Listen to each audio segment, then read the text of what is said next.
berarti yang menjadi kesimpulan kita bahwa guidance atau yang akan menjadi pemandu kita menuju kemana itu sebenarnya adalah pengetahuan kita sendiri. Sedalam dan seluas apa pengetahuan kita, maka itu yang akan menjadi penentu. Sama, seluruh ibadah itu juga demikian. Jadi ibadah itu ada zahir, ada batin juga. Kalau kita wukuf di Arafah itu duduk, kan iki? Hanya duduk. Kemudian dari duduk itu bagaimana batinnya? Apakah kita menyibukkan lisan ini dengan membaca kalimat-kalimat thayyibah, al-ikhlas misalkan sampai 1000 kali, atau kemudian la ilaha illallah wahdahu la syarikalah 1000 kali, tapi batinnya enggak ada sambungan sama sekali. Padahal Arafah itu lebih istimewa dari Lailatul Qadar.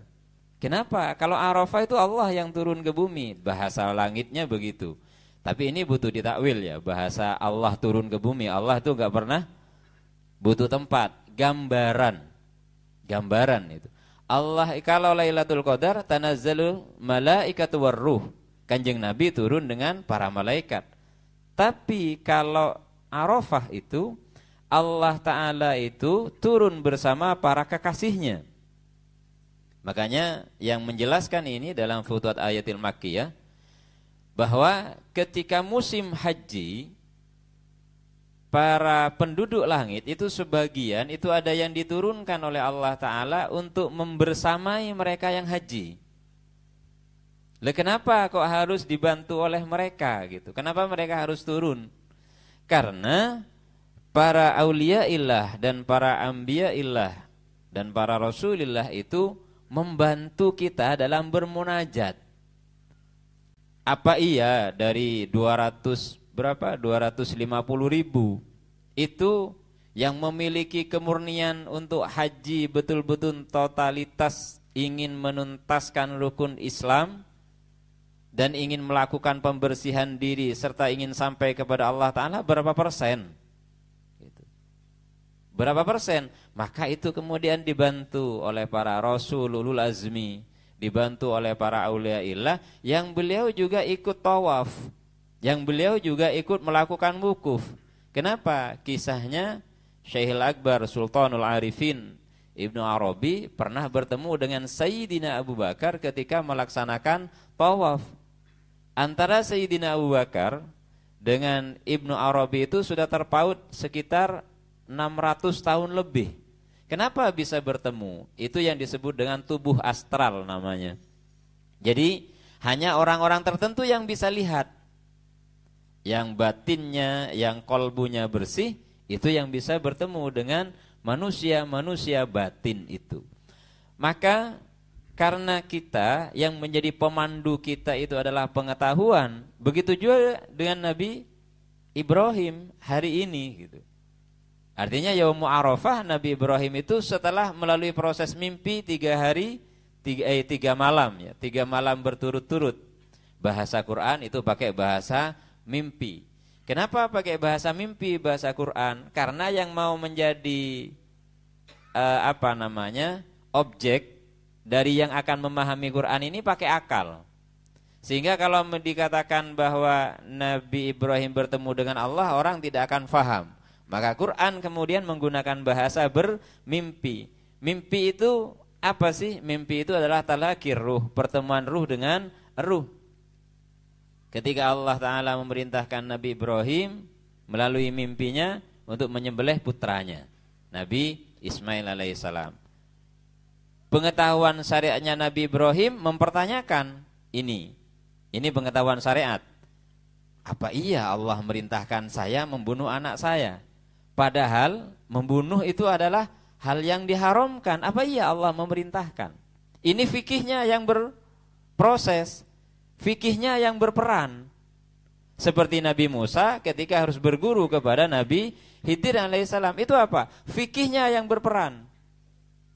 Ketika Nabi Khidir membunuh gulam fakotalah, ketika bertemu dengan anak kecil, dibunuh oleh Nabi Khidir alaihissalam. Nabi Musa karena beliau seorang rasul yang punya mandat fikih dan risalah, negor kepada Nabi Khidir alaihissalam. Salah Nabi Musa? Tidak, karena beliau melihatnya dari perspektif fikih. Beliau Nabi Musa melihat dari sudut pandang ilmu fikih. Membunuh itu adalah hal yang haram dan dilarang secara agama. Nah, Nabi Khidir tidak melihat dari sudut pandang fikih. Beliau melihat dari sudut pandang ilmu hakikat, ilmu ma'rifah. Maka itu berbeda. Kemudian Nabi Ibrahim bermimpi lagi. Kedua kalinya. Baru ketiga kalinya beliau baru kemudian mencapai yang namanya ma'rifah.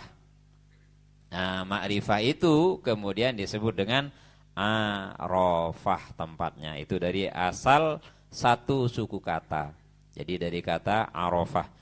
Jadi ma'rifah itu apa maksudnya? Pengetahuan yang melahirkan sebuah keyakinan terhadap perintah Allah Ta'ala yang diperoleh Nabi Ibrahim alaihissalam, sehingga beliau kemudian yakin dan mantap untuk menyembelih putranya Ismail alaihissalam.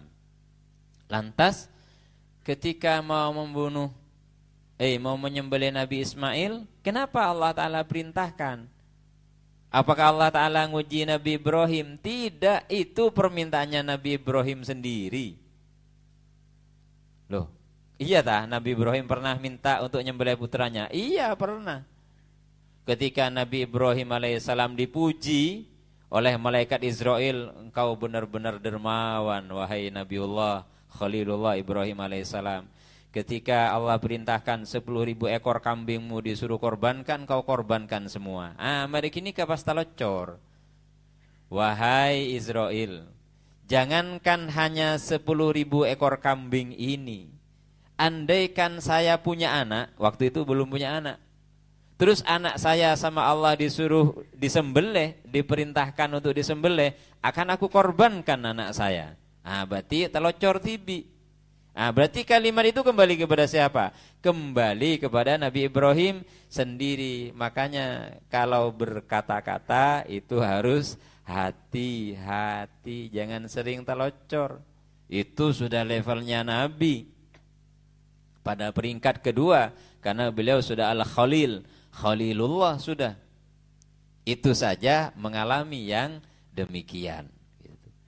Kenapa? Karena seluruh sejarah hidup para nabi adalah gambaran buat kita bersama atau ibrah buat kita bersama.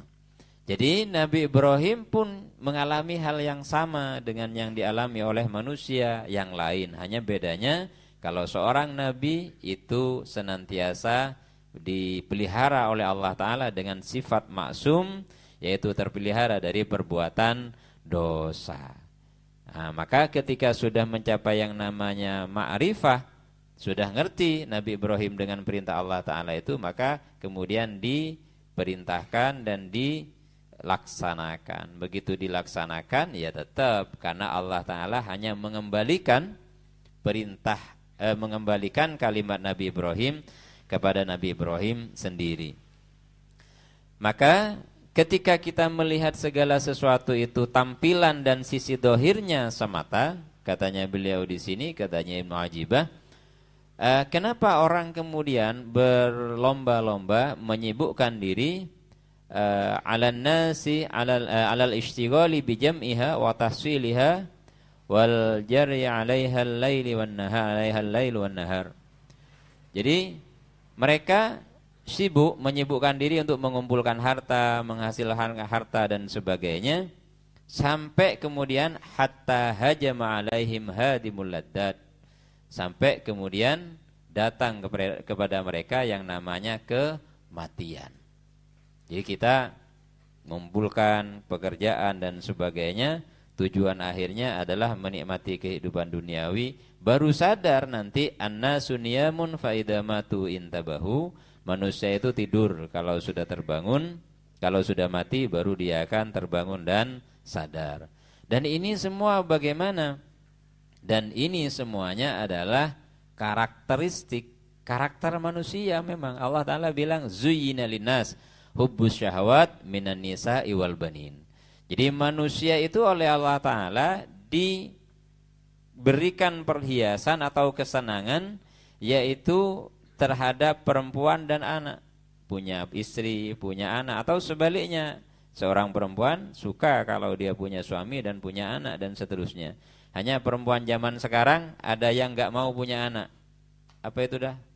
Child free ya.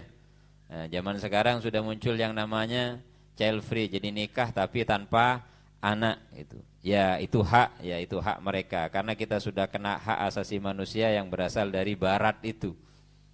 Padahal kalau hadisnya, kalau perintah nikah itu jelas tujuannya adalah untuk melanjutkan keturunan. Makanya zuyyina lin-nasi hubbus syahwati minan nisa'i wal banin wal qanatiril muqantarah. Jadi semua dari harta kekayaan, kalau di situ digambarkan dengan gandum dan sebagainya, itu oleh Allah Ta'ala sudah dijelaskan kepada kita bersama.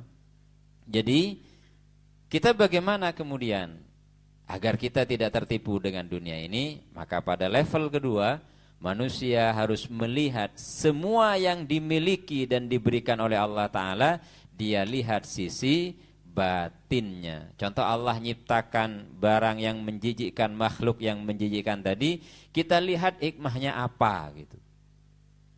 Apa hikmah Allah Ta'ala dari menciptakan kutu gitu. Jadi Allah Ta'ala nyiptakan benda-benda yang menjijikkan, tapi bagi ibu-ibu kutu itu tidak menjijikkan, mentepan lek-selek.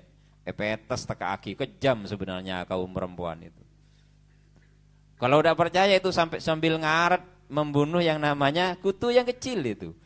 Padahal itu bukan musuhnya gitu loh. Kan gak level, masa makhluk sebesar kita bermusuhan sama kutu yang kecil itu. Kemudian dipetes luar biasa. Sak telurnya saja dari pegel ke senyaman kotoh itu petes dengan kukunya begini.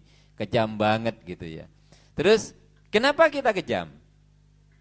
Ya karena kita tidak ngerti tentang alam, bahwa alam ini yang nyiptakan itu adalah Tuhan, dan di dalamnya juga ada nurullah, ada cahaya Allah Ta'ala di dalam kutu sekecil itu. Karena tanpa nurullah dia tidak akan ada. Jadi itu yang dimaksud ngerti kepada alam. Contoh, kalau para auliaillah membaca Quran, mereka tidak merenungkan ayatnya, tetapi mereka berusaha untuk sambung kepada siapa yang mewahyukan Al-Quran, yaitu Allah Ta'ala. Makanya katanya Syekh Al-Akbar Ibnu Arabi itu, beliau mengatakan bahwa al-lailu li, dalam hadis qudsi, malam itu untukku, la lis-shalah wala li qiraatil Quran. Bukan untuk salat ataupun bukan untuk Quran. Maksudnya gimana? Kalau salatnya itu untuk kepentingan kita sendiri, itu salah katanya beliau. Karena memang Ibnu Arabi itu kan dapat gelar Sultanul Arifin. Kalau Syekh Abdul Qadir Jilani adalah Sultanul Aulia, Sultanul Arifin, sultannya Al-Arif Billah, pimpinannya para Arif Billah, itu adalah Syekh Al-Akbar Ibnu Arabi. Maka katanya beliau, terus bagaimana? Jadi ketika orang berdiri tegak, dia melaksanakan sholat, bacaan dan sebagainya dimensi dohirnya tetap dikerjakan, tetapi bagaimana kolbunya itu memiliki sambungan kepada Allah, itu yang penting. Sampai kemudian saya sholat ini benar-benar karena Engkau ya Allah, bukan karena pingin urusan dilancarkan, bukan karena pingin keberkahan hidup, bukan karena ingin kebahagiaan hidup, tetapi saya melakukan ini semua karena Engkau ya Allah. Jadi seperti Rabi'atul Adawiyah itu akhirnya. Jadi kalau saya menyembahmu ini karena Engkau ya Allah, jangan Engkau palingkan wajahmu dariku. Itu katanya Rabi'atul Adawiyah. Maka untuk mempelajari itu semua, nah disitulah butuhnya kita kepada pemahaman-pemahaman terhadap sisi-sisi duniawi yang seringkali menipu manusia.